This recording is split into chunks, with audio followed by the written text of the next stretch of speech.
कहानी शुरू होती है कनाता नाम के एक आदमी से और कई दिनों से उसका पीछा एक लड़की कर रही होती है। अब आप लोग सोच रहे होंगे ये तो काफी अच्छी बात है ना, मगर ऐसा बिल्कुल नहीं था, क्योंकि अचानक से एक दिन वो लड़की आके उसे चाकू मार देती है और कनाता अपने मन में सोच रहा होता है मारने से पहले अपना नाम तो बता देती यार। कनाता अपने आप को बचा नहीं पाता और वो लड़की लगातार उसे चाकू मारते जाती है जैसे प्याज काट रही हो, पर यहाँ आंसू कनाता को आ रहे होते हैं और उसके बाद वो एक फाइनल बिजली का अटैक करके उसका काम तमाम कर देती है। कनाता मरते हुए सोचता है जब कनाता होश में आता है तो वो एक गुफा में होता है जहाँ एक बुढ़ा गॉब्लिन गोबूजी बोलता है, वाह आँख खुल भी गई तेरी, आज से तेरा नाम गाबूरो और ये ले ठूस ले इसको, और उसके मुंह में एक चिपचिपा सा कीड़ा रख के उसका नया नाम गाबूरो रख देता है। तब कनाता को समझ में आता है कि वो अब एक गॉब्लिन के रूप में जन्म ले चुका है और वो रो पड़ता है क्योंकि उसे अपनी नई शक्ल पसंद नहीं आती, और दूसरी बात ये कि वो अजीबोगरीब चिपचिपे और घिनौने हरे कद्दू जैसे गॉब्लिन्स के बच्चों से पूरा घिरा हुआ रहता है। क्या यार, मैं कितना अच्छा था अपनी दुनिया में, मस्त मैगी बना के खाता था। वैसे सच बात अगर देखा जाए तो इसका चेहरा पिलपिला जानवर जैसा दिख तो रहा है। 3 दिन बाद उसका शरीर तेजी से बड़ा होता है और उसे समझ में आता है कि गॉब्लिन लोग इंसानों से ज्यादा तेजी से बड़े होते हैं। बुढ़ा गॉब्लिन फिर से बच्चों के मुंह में कीड़ा डाल के कहता है, ये आखिरी बार मैं तुम लोगों को खिला रहा हूँ क्योंकि अब तुम्हें खुद शिकार करना सीखना पड़ेगा। गाबूरो गुफा से बाहर निकलता है और बाहर की दुनिया को देखने जाता है। उसे लगता है कि ये दुनिया काफी अजीब प्राणियों से भरी हुई है। वैसे ये बात सही ही है क्योंकि यहाँ पे 2 सिर और 4 पंखों वाले अजीब पक्षी प्राणी घूमते रहते हैं। वहाँ उसकी मुलाकात एक और गॉब्लिन गाबकीची से होती है और दोनों डिसाइड करते हैं कि साथ मिलकर काम करेंगे। तुम्हें क्या लगा? मैंने इससे दोस्ती इसलिए की है क्योंकि ये मुझे अच्छा लगता है। अजी घंटा, मैंने पहले ही देख लिया था कि ये काफी स्ट्रांग था तो ये शिकार करने में मेरी मदद कर सकता था, बस इसीलिए मैंने इससे दोस्ती की है। उसके बाद दोनों शिकार के लिए निकलते हैं और एक सिंग वाले खरगोश को देखते हैं। किची उसका पीछा करता है और गाबूरो घात लगा के उसे एक ही वार में मार देता है। किची काफी भुक्कड़ किस्म का गॉब्लिन होता है जिसके कारण वो अकेले ही खरगोश को खाने की कोशिश करता है। ओए भुक्कड़, तुम्हें इतना भी नहीं पता, अगर हम लोग साथ मारेंगे तो साथ खाएंगे। उसके बाद गाबूरो उस खरगोश की सींग तोड़ के उठाता है। हाँ, ये अच्छा हथियार बनेगा। वही किची, आगे से अगर अकेले खाने की कोशिश की ना तो ये तेरी बुंड में डाल दूंगा मैं। तभी उसे एक नोटिफिकेशन दिखता है, हैं इस दुनिया में व्हाट्सएप भी है क्या? ये क्या मैसेज है? और तभी वो मैसेज अचानक से गायब हो जाता है और इधर किची उस खरगोश पे अपनी लार टपका रहा होता है। ठीक है भुक्खड़, खाना स्टार्ट करते हैं। और वैसे ही दूसरा खरगोश का शिकार करता है। देखा किची, ये सींग कितना काम का है। गाबूरो एक और सींग उठाता है और उसको वैसे ही फिर से नोटिफिकेशन आते हैं। फिर से किसने मैसेज कर दिया? खरगोश खाने के बाद सिस्टम गाबूरो को बताता है, आपने एस्केप एबिलिटी सीख ली है। अच्छा, अब मुझे याद आया, मेरे पुराने जीवन में मेरे पास यही तो स्किल थी कि मैं जिसको खाता था उसकी एबिलिटी में सीख जाता था, और असल में ये काफी रेयर स्किल भी थी मेरे पास, और मेरे बाकी के स्किल्स मेरे पास नहीं है, पर एटलीस्ट ये स्किल तो है। बाकी स्किल्स की जरूरत भी नहीं है क्योंकि इसी स्किल से मैं मॉन्स्टर्स को खा के पावरफुल बन सकता हूँ। वापस गुफा में जाने पर उनकी मुलाकात एक लड़की मी से होती है जो उनकी शिकार करने के तरीके से काफी इम्प्रेस होती है और वो कहती है, तुम गाबूरो हो ना, तुम कितने अमेजिंग हो। किची पूछता है क्या मैं भी अमेजिंग हूँ? नहीं, तुम तो फुद्दू हो। गाबूरो उसे पसंद आता है और अगले दिन गाबूरो उसे इनवाइट करता है शिकार पर चलने को, पर बारिश हो जाती है जिसके कारण उन्हें गुफा में ही रुकना पड़ता है। गाबूरो उनके स्टोरेज एरिया में जाता है जहाँ उसे समझ में आता है कि वो लोग इंसान लड़कियों का यूज कर रहे हैं बच्चे बनाने के लिए। मेरा मतलब है कि बच्चे पैदा करने के लिए, लेकिन वो उन्हें इग्नोर कर देता है और एक पत्थर उठाकर उससे हथियार बनाने लगता है। गाबूजी यानी कि बुढ़ा गॉब्लिन उसके पास आता है और कहता है, गाबूरो तुम्हें पता है तुम बाकी गॉब्लिन से ज्यादा तेजी से लेवल अप कर रहे हो। हैं बुढ़ा, क्या कह रहे हो? समझा नहीं मैं। अपने सिर पर उंगली मारो। क्या सब करवा रहा है ये बुढ़ा मेरे से? आपका लेवल 86 है। जब तक तुम लेवल 100 पर पहुंचोगे तब तुम इससे भी बड़े गॉब्लिन बन जाओगे, लेकिन बहुत कम ही लोग उस लेवल तक पहुंच पाते हैं। आधा से ज्यादा लोग उससे पहले ही टपक जाते हैं। अच्छा, मतलब मैं अभी एक 20 साल के बुढ़े को देख रहा हूँ। यानी कि उस गाबूजी का एज असल में 20 साल होता है और वो अभी बुढ़ा हो चुका होता है क्योंकि इंसानों के कंपैरिजन में गॉब्लिन बहुत तेजी से बड़े होते हैं। अगला दिन होता है और गाबूरो और उसकी टोली शिकार पर जाती है और वो तीनों मिलकर मॉन्स्टर्स का कुत्ता बना के मारते हैं। वो लोग एक सांप को खाते हैं और उसको खाते ही सिस्टम गाबूरो को बताता है, आपने venom resistance and evil eyes की एबिलिटी सीख ली है। यानी कि वो किसी को भी काटेगा अगर तो उसके अंदर जहर फैल जाएगी, पर उसको अगर किसी जहरीले जानवर ने काट भी लिया तो उस पर कोई असर नहीं होगा। किची को वो सांप बहुत टेस्टी लगता है और वो कहता है क्या मैं इसका सर भी खा सकता हूँ? नहीं किची, उसका सिर जहरीला हो सकता है और अगर तुम खाओगे तो तुम निपट जाओगे। हाँ, अगर निपटना है तो तू खा ले फिर। और उसके बाद गाब्रो खुद उस सांप की मुंडी को खा लेता है। वो लोग कई दिन तक शिकार करते रहते हैं और आखिर में एक गुफा तक पहुंचते हैं, लेकिन चमगादड़ की पूरी एक टोली उन पर अटैक कर देती है।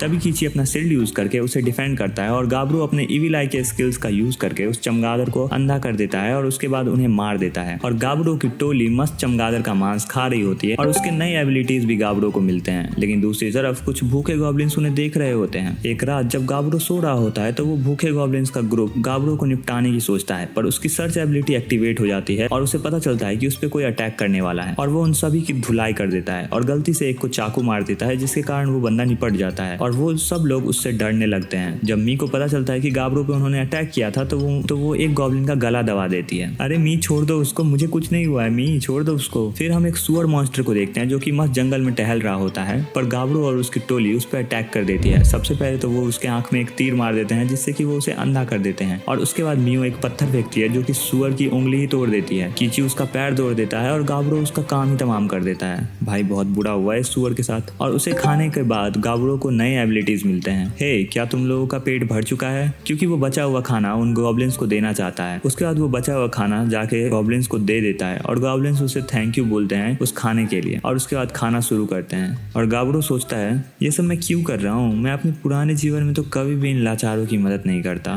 पर इस दुनिया में सब कुछ उल्टा ही कर रहा हूँ। उस शाम सब गुफा में सो रहे होते हैं और सिस्टम अचानक से गाब्रो को डिस्टर्ब करता है और पूछता है क्या आप इवॉल्व करना चाहते हैं? हैं यार, चैन से कुछ सोने भी नहीं दोगे क्या? ये क्या आलतू फालतू मैसेज कर रहे हो? मुझे नींद लगा है यार। खैर जो भी कुछ हो, मुझे यस करके निपटाने दो इसको यार, इससे पढ़ने में दिमाग कौन लगाएगा, मुझे सोना है अभी। और अगला दिन होता है और गाब्रो नोटिस करता है कि उसका शरीर बदल गया है और वो अपना चेहरा देखता है। हैं, ये लगभग मेरा वैसा ही चेहरा है जैसे इससे पहले की दुनिया में था। कीची भी ट्रांसफॉर्म हो चुका होता है जिससे वो खुद हैरान रह जाता है और मी कहती है वाह तुम तो कितने अमेजिंग लग रहे हो। तुम दोनों की उम्र अभी सिर्फ 2 हफ्ते हुई है और तुम दोनों इतनी जल्दी बड़े भी हो गए, ये तो काफी शॉकिंग है। हे गाब्रो, मैं पहले से ज्यादा ताकतवर महसूस कर रहा हूँ, क्या तुम मुझसे लड़ोगे? जरूर गाब कीची। दोनों जंगल में लड़ना शुरू करते हैं। कीची एक वार करता है और लगता है जैसे कि वो अब फाइट खत्म ही कर देगा, लेकिन गाब्रो तुरंत काउंटर करता है और उसे गिरा देता है। कीची हार मान लेता है और कहता है गाब्रो तुम मुझसे ज्यादा ताकतवर हो। लेकिन गाब्रो कहता है नहीं कीची, असली में तुम ही ज्यादा ताकतवर हो, मैं बस जीता हूँ क्योंकि मेरे पास स्पीड ज्यादा है। तभी उन्हें एक भेड़िए की आवाज सुनाई देती है और उन्हें लगता है वो मुसीबत में पड़ गए हैं। गाब्रो कहता है मी, तुम उस पेड़ के पीछे छुपना बंद करो और एक क्रॉसबो लेके आओ जो तुमने बनाया था कुछ दिन पहले। और तब हम देखते हैं कि भेड़ियों का पूरा एक झुंड मॉन्स्टर्स का शिकार कर रहे होते हैं। गाब्रो उस झुंड को देखता है और सोचता है कि अब उसके नए पावर्स को टेस्ट करने का टाइम आ चुका है।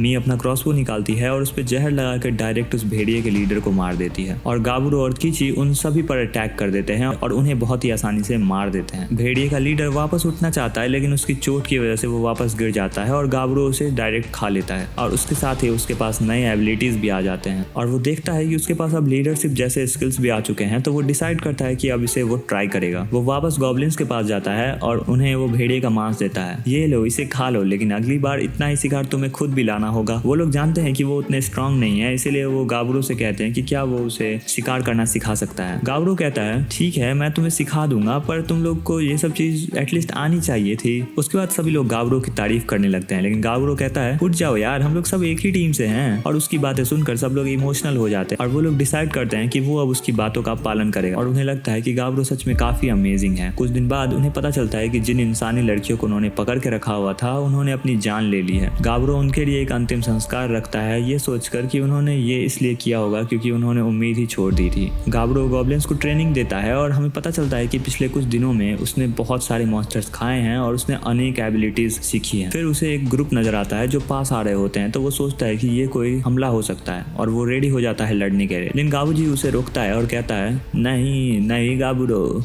ऐसा मत करना, ये लोग पिछली जनरेशन के हैं, यानी कि ये एक तरह से तुम्हारे पापा जी चाचा जी हुए हैं। गाबू उनका वेलकम करता है और हम देखते हैं कि उनके साथ साथ कुछ इंसान भी है जिनसे कि वो आगे जनरेशन और बढ़ा सके अपनी। गाब्रो इस बात से खुश नहीं होता है, इसलिए वो लीडर केन के पास जाता है और कहता है ये सारी लड़कियों का ध्यान मैं रखना चाहता हूँ। केन इस बात पर गुस्सा हो जाता है और वो गाब्रो से कहता है ओए चूजे, अभी तो तू ठीक से पैदा भी नहीं हुआ है और तू इतना बोल रहा है। और जब ये बात वो लोग सुनते हैं कि सभी लोग फाइट करने के लिए तैयार हो जाते हैं, लेकिन तभी कुछ लड़कियां लड़कियां जिनका नाम सायान होता है वो आ जाती है और सबको शांत करवा देती है और कहती है आपस में मत लड़ो, अगर तुम्हें लीडर बनना है तो इसके लिए लड़ो। और वो केन और गाबरो के बीच में एक लड़ाई करवा देती है, लेकिन कंडीशन ये होती है कि वो दोनों बिना हथियार के लड़ेंगे और वो दोनों इस चीज पर मान जाते हैं। लेकिन आपको पता ही है कि गाबरो अपना कितना ताकतवर है, इसलिए वो केन को एक ही पल में हरा देता है। और क्योंकि गाबरो के पास बहुत सारे एबिलिटीज होते हैं, वो अपना एक एबिलिटी यूज करता है जिससे उसके हाथ से जाले निकलती हैं। लेकिन वो कहता है कि ये जाले हथियार में नहीं गिनती होती है क्योंकि वो उसके बॉडी से निकलती है ना। और फिर वो कहता है मैं इस विलेज का लीडर हूँ और तुम लोग मेरे ही बात मानोगे। लेकिन केन के लोग इस बात से खुश नहीं होते। गाबरो इंसानों को स्टोरेज एरिया में ले जाता है और कहता है कि अब वो वहाँ सेफ रहेंगे और वो उन्हें प्रॉमिस करता है कि वो उन्हें किसी इंसानी गांव में वापस भेज दे। तभी एक लड़की जिसका नाम रिबेलिया होता है वो पूछती है तुम्हें हमसे क्या चाहिए। गाबरो कहता है ज्यादा कुछ नहीं, बस तुम अपना नॉलेज मुझे शेयर करो। वो बताती है हम लोग एक ट्रैवलिंग बिजनेस का हिस्सा थे, लेकिन केन के ग्रुप ने हम लोगों पर अटैक कर दिया और जो भी हम लोग को बचाने वाले थे उन सभी को उन्होंने मार दिया और उन्हें जबरदस्ती यहाँ ले आए। और ये सब कहकर वो रोना शुरू कर देती है और गाबरो उन्हें अकेला छोड़ देता है ताकि वो अपना गम बांट सके। 2 दिन बाद गाबरो उन्हें खाना देने जाता है, लेकिन उसे लगता है कि वो लोग अपने दर्द से अब आगे बढ़ चुके हैं। जब वो खाना खाते हुए उन्हें देखता है तब समझ जाता है कि इंसान गॉब्लिन्स जैसे नहीं होते हैं, वो इतनी जल्दी बड़े नहीं होते, लेकिन उनके पास कुछ काम होते हैं जो उन्हें यूनिक बनाती है। उसे ऑलरेडी पता होता है कि कौन क्या करता है। वो बताता है कि रिबेलिया एक वॉरियर है जो कि अभी लड़ाई करना सीख ही रही है, तो वो सोचता है कि इसे गॉब्लिन्स के साथ मुझे ट्रेन करना चाहिए। उसके बाद हम देखते हैं कि गॉब्लिन्स ट्रेनिंग कर रहे होते हैं, लेकिन केन के लोग स्ट्रगल कर रहे होते हैं। तब रोज उनका मजाक उड़ाने लगती है, लेकिन जब वो लोग बुरा मान जाते हैं तो वो उनकी पिटाई कर देती है और याद दिलाती है कि वहाँ की बॉस कौन है। एक शाम को गाबरो सोने जा रहा होता है और उसे खतरे का एहसास होता है। तब वो देखता है कि केन और उसके लोग उन सभी इंसानी लड़कियों पर जबरदस्ती करने वाले होते हैं। गाबरो तुरंत उन्हें देखकर उन्हें रोक देता है और याद दिलाता है कि इंसान को हाथ लगाने की इजाजत नहीं है उन्हें। केन फिर भी उन लड़कियों को हाथ लगाने की कोशिश करता है तो गाबरो उसे गिरा देता है और उन सभी इंसानी लड़कियों को तसल्ली देता है कि सब कुछ ठीक हो जाएगा। तभी मी और कीची आ जाते हैं और गाबरो उन्हें कहता है केन और उसके लोगों को बाहर ले जाओ और सबको बुलाओ, क्योंकि वो सबको दिखाना चाहता है कि अब क्या होने वाला है। और जब भी सब लोग बाहर जाते हैं तो देखते हैं कि गाबरो केन को इतना टॉर्चर कर चुका होता है कि वो खून से पूरा लथपथ हो चुका रहता है। और वो कहता है कोई अगर रूल तोड़ने की कोशिश करेगा तो उसकी सजा यही होगी। अगली सुबह केन के लोग अभी भी बंधे होते हैं, लेकिन केन मर चुका होता है क्योंकि वो खून बहते बहते अपनी जान गंवा चुका होता है। उसके बाद हम देखते हैं कि गाबरो और उसके दोस्तों का सामना एक ट्राई हॉर्न घोड़े से होता है, लेकिन उसका शरीर इतना मजबूत होता है कि एक तीर मारने पर भी उस पर कोई असर नहीं होता। तो गाबरो अपने जालों की मदद से उसे बांध देता है और उसे एक ही वार में मार देता है और सब उसका मांस खाने लगते हैं। गाबरो को फिर से नए स्किल्स मिल जाते हैं। तब वो सोचता है कि उनमें से एक स्किल को उसे टेस्ट करना चाहिए। तब उसे समझ में आता है कि वो एक तीर से 3 निशाने लगा सकता है। मेरा मतलब है कि एक ही वार में